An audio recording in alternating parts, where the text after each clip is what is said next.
碗中加上100克燕麦片，加入清水淘洗干净。碗中打上2颗笨鸡蛋，用筷子打散。把打好的蛋液浇在面片上，搅拌均匀。加上2颗酵母粉，200克面粉，搅拌均匀。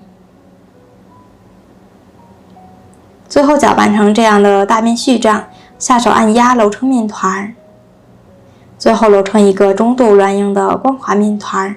盖上盖子，找一个太阳倾发至2倍大。醒好以后，慢慢的蜂窝状，撒上一些干面粉取出来，转移到案板上，揉面2到3分钟，揉回原来的大小。用擀面杖擀成一个大面片，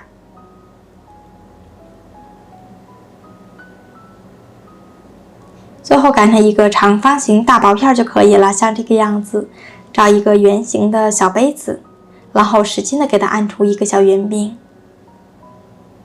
像这个样子，把多余的给它去掉。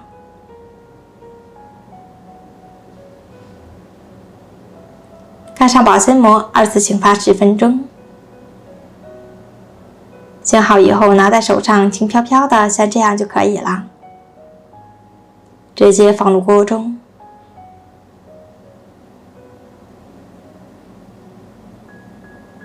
盖上盖子，先烙制3分钟。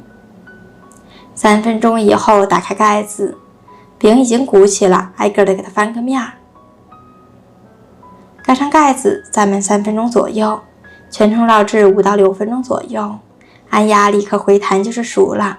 出锅，盛入盘中就可以开吃了。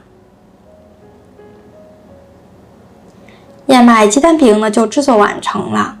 这样做方法简单，不用油，而且是发面的，容易消化。喜欢你就试试吧。